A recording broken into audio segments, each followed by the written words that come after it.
Hello and welcome back to the channel. So it's a beautiful day, absolutely beautiful day. The sun is out. There's a pile of daddy long legs in the polytunnel. I mean, they're very, very small. So my theory is either the parents have nested and laid eggs in the bark and then I brought it in, or it was in the soil maybe, who knows. But I came here today and there was so many on the roof that I've had to leave it open for a good half an hour and they've made their way out. Anyway, so today is garlic day, it's Halloween, October the 31st. I always plan to this day or thereabouts if I can't. So today's the day I'm rearing to go. I need to rake off the bed and I want to bark the paths first. So I want to hoe all those paths through, take out all the weeds and then bark the paths so that it's not as muddy to work in that area. So that's exciting. I want to go down, get a pile of bark from the bark area in the car park. And we're so fortunate. I get so many people commenting saying like, you're so lucky to get the bark because they have to pay for theirs or they have to source it in from somewhere. Ours get actually dropped off for us for free. So yeah, very, very lucky. So there's plenty down there. Do the bark paths. And then I want to try and get the fruit cage done. Now, speaking of the fruit cage is built. If you're seeing this on Sunday and you're thinking, what do you mean the fruit cage been built? So I put a bonus video out on Wednesday of the fruit cage build and a few other jobs I did on the plot as well. Structures came up and structures came down. So I'll put a link at the end of the video for you to click on that once you can catch up on what's happened. But yeah, every now and again through autumn and winter, I might put out a bonus video if there's a lot going on because I'm spending so much time over here at the moment that it's too much to film in one video. So maybe I'll do one or two. So always check out on a Wednesday as well if there's another one. But yeah, that was a bonus one this week. So let's go over now, get the bark, come back and weed the beds. I'm going to weed the beds first. Weed the beds, go and get the bark, and then plant up some garlic, some onions, some alliums, loads of things. I got too much to plant now. All this got to go out. And in the polytunnel, it needs to be a bit of a plant out this week. So let's go.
Now I've started filling up these two beds here with old compost, plants, and where I've been trimming off the raised beds.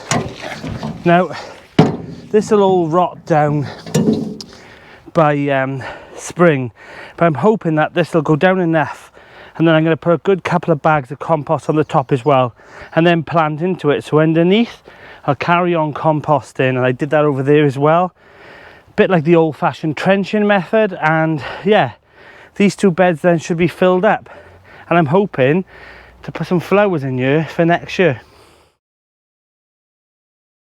So this year I'm going to be growing 4, well, kind of 5, I'll explain in a minute. So the ones I'm doing this year is my old favourite Violet Dicadors, and this one is absolutely beautiful, beautiful purple cloves that come off it, and it's got such a nice smoky flavour. And then I'm trying a new one this year, which is called Piolenc, which I bought those fresh from Malvern. Now I also got my elephant garlic, which I'll talk about in a second, but I'm also going to be doing Lautrec, which I always do as well, which is like a purpley colour. Now where I said that I'm doing 4, maybe 5, is I've got my elephant garlic here, but I've also got some monobulbs. So these are some elephant garlic that didn't actually split. Now they've become huge, big bulb slash cloves. Now I've got quite a few of those. Now I'm hoping that these will become bumper crops for this next year. So they didn't split, but that's okay. You can plant them this year and they'll split for next year, and hopefully big bulbs. So I got 3 of those. So I've got my elephant garlic, the monobulb elephant garlic, the Cadors, the Piolenc and the Lautrec. So let's get some in. So we've got a bit of progress. All the paths are backed. This one, and this one. I've got this bed still to clear off, which won't take me long, couple of minutes. But this one I'm going to have to top dress with some compost, because I did this one before I put the beans in. And I might put another bag on there as well, just to put a bit of goodness into the ground. But this one was no dig, and this one was dig. So I didn't really put anything on this since the day I took over the plot last year. So it definitely needs a bit of feed, I think, to put in there. And plus, there's nothing in this bed, it's just a piece of wood going around the soil that's underneath. So I think I'll do that now, and then we can plant some garlic and some onions maybe. Now I've decided on these 2 beds purely because it gets more sun. So it gets the early sun, there is a little bit of shade, and then the sun comes back through here in the evenings. And I think having it at the top of the plot, there's less chance of it getting clogged up, and better drainage up here, because the further you go down, the muddier it is, because it's on a bit of a slope. So I think I'm going to put the main garlic in this one, and the elephant garlic in here. And do you know what? It feels so good now to finally be putting the garlic in. To me, it sounds really strange, but that's the start of the new season, the spring and summer ahead, because once you put the garlic in, everything else follows. And it's one of those things that in spring you see it all coming up and you get excited, and then in summer you're harvesting it. And I'm hoping for a bumper crop this year, I really am. I'm going to give it some good feeds in spring. I'm going to really look after the garlic, and fingers crossed we'll have a bumper crop of garlic. Now I was going to top dress these beds, but I thought, what's the point of doing that until after I've planted them, because otherwise I'll be top dressing and then digging into it anyway. So I figured I'm going to plant the garlic out and then put a couple of bags of compost on the top to give it that extra bit of depth. So they advise on elephant garlic, can you believe it, up to 12 inches apart. Now that's a lot of bed space. Now I'm only going to take the biggest cloves, because I've got the luxury here of quite a few of them saved from last year. I mean, look at them. I mean, do you know what I mean? They're huge. So yeah, I'm going to split these up now. Now if you have got elephant garlic and you're storing them, do not split these up until you want to plant them. Oh. So keep them all together like this until you want it. Now I think I'm going to get some big bulbs next year, because these are pretty huge cloves. So yeah, I don't know if I'm going to do 12 inches apart, because I haven't done that before in the past and it's always seemed to work out okay. So I maybe I'll do about 10 inches apart. Now you want these elephant garlic about 2 to 3 inches below the soil as well. So I think what I'm going to do is I'm going to put them in rows of I think I'm going to put them in rows of 3s. Now I'm going to go quite close to the bed because this don't count as spacing, because you've got all this path that's got good nutrients and where they can use the roots as well. So I'm going to plant it here. Now don't cover the hole up until you've planted them all, because you'll forget. I promise you. There we go. So I've got 1, 2, 3, 14, 15, 16, 17. Oh god, I've got quite a few. I'm definitely going to put the monobulbs in for sure. So maybe I'll put the monobulbs here first, so that I know that this row over here is where the monobulbs are. Now we'll look at these next year and see how they got on. So root side down, pointy side up. I'm so excited about these, honestly. There we go. All monobulbs are in. So we'll see how they get on next year. Good luck, guys. So that's there. We'll start the other cloves now. So if you haven't planted garlic, why not? I know people moan sometimes to say that it's in the ground for quite a long time and it takes up a lot of space, but I think it's one of those things that it's just wonderful to grow.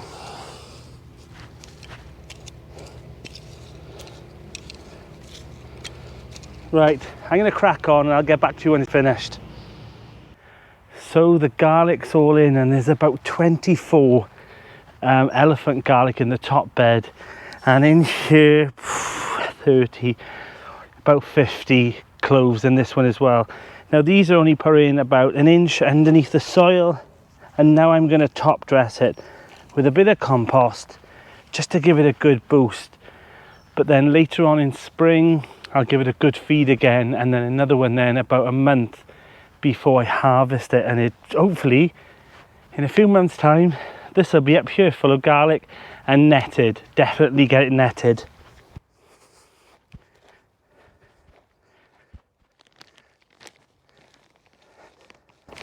Now I swore I wasn't going to buy any more compost this year, but I'm going through it already and it's not even November yet.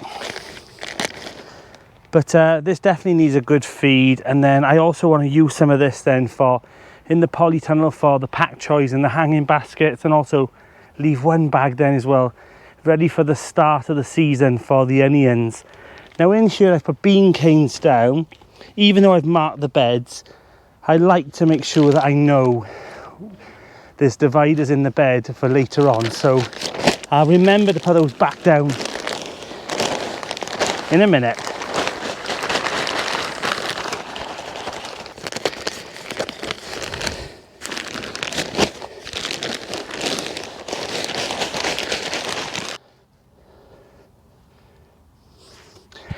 There's something about seeing fresh compost clean on a bed. It just really, really looks beautiful. And I'm sure this will benefit this bed by tenfold. Right, next job. Now I've decided I'm not going to give this bed as much TLC as I normally would. Now I've found that putting a pile of compost on a bed and then planted onions, the compost seems to hold the moisture more and then rot the bulbs a bit, and that's just what I found. So I'm going to leave this with just this bit of compost on, and hopefully, even though there will be quite a bit of weeding in here, I think I'm going traditional with the onions this year. Straight into the soil. I'm just tamping the soil down a bit, because you don't want it that light and fluffy. I will keep the hoops up though, because I'm going to net all of them, because the good thing about this netting is it also keeps the weed seeds from blowing into the beds. And I've had a few people say, like, you're a bit early netting your plants, but there's method in my madness.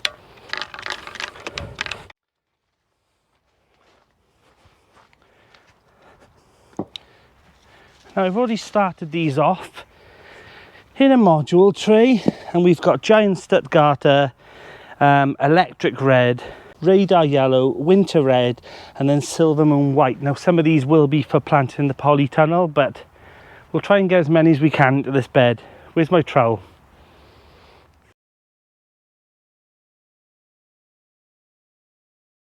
Now with onions, you plant them 2 to 4 inches apart and then about 10 inches in rows.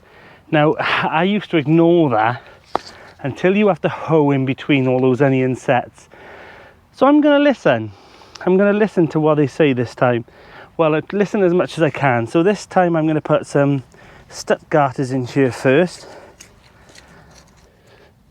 Now you want to leave the bulb showing a little bit.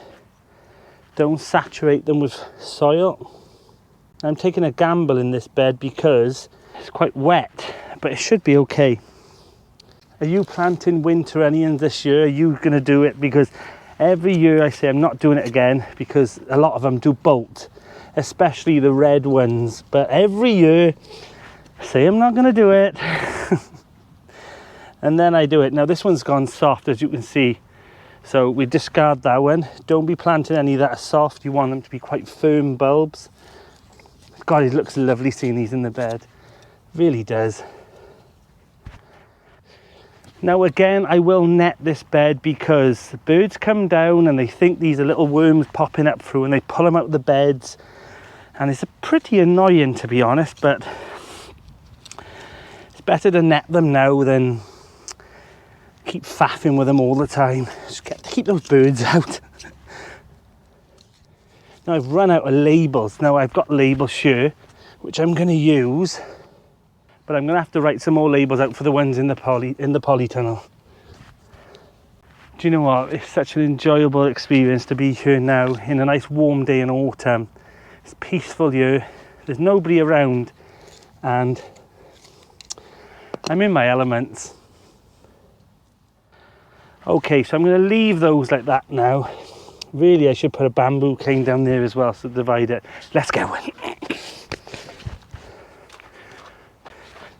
This really does help when a label blows away or you need to divide up which ones are which, but yeah, something I like to do anyway. Well, like I said with the garlic, I'll do this and I'll get back to you.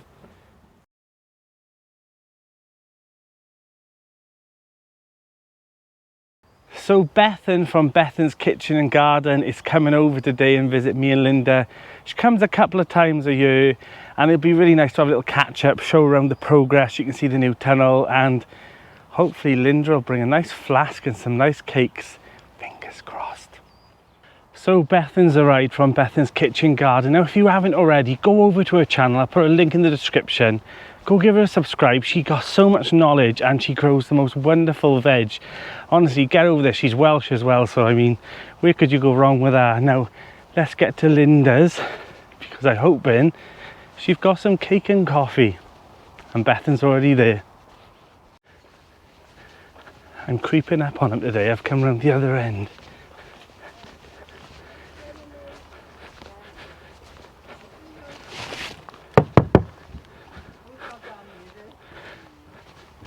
Afternoon. Oh, hello. Kettle on, Linda. Yeah, it's already boiled. Look what I found on the path. What's that? The cake you was bringing me. Yeah. The bigger cups. They're not bigger. Oh, well, I have got bigger ones than that. no, that'll do for me. Do you want a bigger size than that? No, I'll be flying on the live later on otherwise. So Bethan's here today. She brought some elderflower wine and some snacks. And some helpers today. We're going to dig the garden today, aren't we? Yes. Yes. Yes. No, we'll have a cup of coffee instead. Linda supplied them as always. Yay! Go Linda! Cheers! Yes. Yes. So it's a new day and I thought I'd come over and put the new lock on the fruit cage. Now I bought 2 of these, one for the top, one for the bottom. Now this design is pretty good because this will go on the frame and the door, and this one you turn and lift and then it drops back down, but once you lock it back down and slide it across, it's locked in place. So this should work really well on the fruit cage. Now I've ordered 4. It just comes as a pack of 4. So I'm going to try one now. Now I think I'm going to have to use some of the self-tapping bolt screw things that came with the fruit cage. Yeah, we'll see how we get on, because if not, I might have to bring over a drill bit and put a pilot hole in there and then use the screws that come with it. But we're going to have a go anyway, so let's go and see if we can secure the fruit cage. Now this is more of a trial to see if it works. If not, we'll be back to the drawing board. So I think what I'll do is I'll put a fork behind here to kind of hold it in place like so. Now I have left like a lip of net on here so that it does overlap to stop any birds from kind of climbing in theory, but we'll have a go anyway.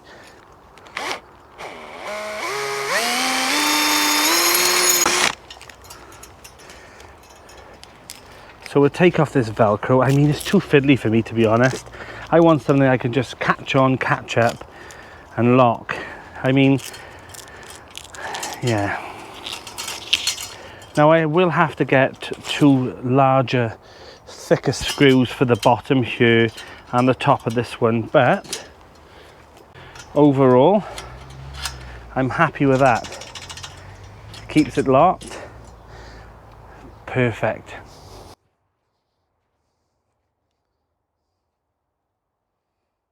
So yeah, like I said, I will change these out to a rounder, but for now it's just securing it in place. I will have to get wider bolts for your self-tapping screws that will fit flush so I can lift this up. But for now, this works perfectly, just like so. And then it locks in place here, perfect. Now through the winter, I do want to start preparing this tunnel as well for the spring. I want to have everything up that I need for stringing up the tomatoes and the irrigation. I want everything to be ready and everything all set up so that all I got to do is plonk in the tomatoes and string them straight up so they're done.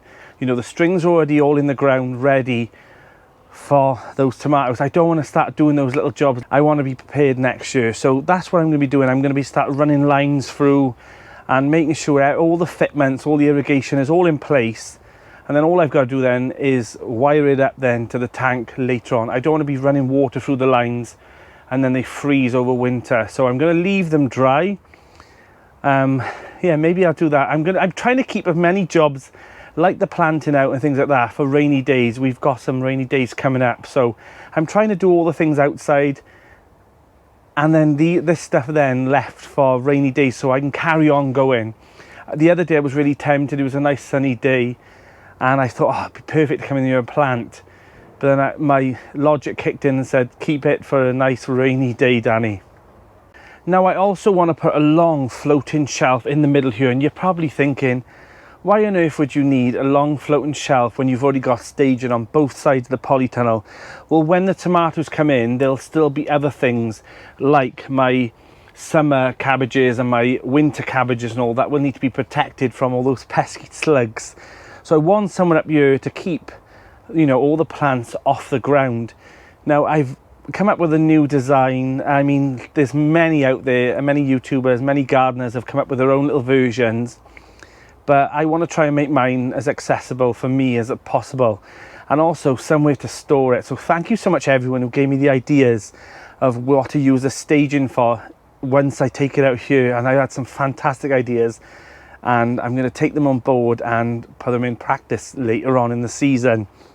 But yeah, I'm really excited now. It feels like polytunnels is starting to work for the garden now. You know, it's starting to grow all these things. Now, let me show you how lush and green all of this looks now. I'm so pleased with it again. Now, I don't know how, but I always seem to have a knack with brassicas. Now, look at these kales. They're just looking absolutely beautiful. I mean, I'm looking forward to these red stems on this red kale. And we've got some purple sprouting broccoli, some greyhound cabbages. I mean, we had a few that had a few nibbles, but they're coming back, they're bouncing back. Now, they're almost ready to plant out. Now, I always plant them out around about this size, and they seem to be quite strong. And I mean, I'm really pleased. Look at these collies. I mean, They're lush and green. Everything is really healthy and ready to be planted out. So ignore this construction site of a mess. Now, before long, this will be absolutely beautiful and there'll be raised bed after raised bed. Now, I've only got 3 beds here, 3 now for the spring. So I need to be mindful that there's only 6 beds here now. And those 3 up there now, I've got the garlic and the onions. So these 3, and then I also need to put a pile down here. So this will become the vegetable garden for next year. Now it's quite daunting to think that this absolute chaos is going to become the growing space. Now I don't want it to be saturated with bed after bed after bed, but there will be a few gaps in between for some flowers and, you know, some features as well. But we've got some metal raised beds to be built there as well. We've got 4 cream beds, 3 have been built. I've got another one to build, but yeah, I'm happy with it. And of course, I've still got the fig and olive plot, which is going to be mainly the fruit and also a pile of flowers, the asparagus, all the perennial things as well, you know, things that will tick on, rhubarb and maybe some cabbages as well, the perennial tree cabbage and whatnot. So I'm going to, and the herb garden as well. So it's all going to be, that garden's going to look after itself a bit, and all I will have to do is start putting in things like the flowers. And I also got the 2 beds that are actually, you know, no raised beds on them. They just dug straight into the ground, put compost on the top, traditional no dig. I'm going to use them next year, I think, for maybe leeks or maybe for a pile of parsnips, but we'll see. Now this jungle area, I think I'm going to put a pile of bark down here, have a concrete path, you know, out of slabs all the way to the greenhouse, so I've got access there. I'm going to put a gate on there as well so that it's secure. And then this area here, then I'm going to put compost bays across, 3 compost bays and a leaf mold bin on the end. And then this area here then become, you know, the protection line of all the compost and everything else for the back of the plot. It's out of the way. You'll still get a pile of sun coming down as well to keep the compost nice and hot. And then right next to it then will be the beautiful shed.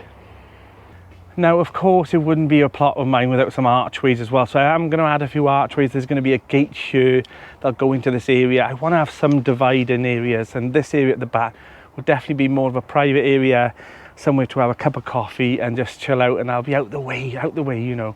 I'm really looking forward to spring, and I'm so excited to get this plot almost, you know, just getting close to growing season. And I feel like I'm taking off enough jobs at the moment. I'm working so much to try and get this plot looking how I want it.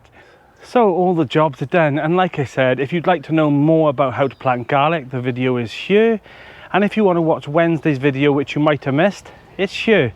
I'm Danny, and this is Grow Up.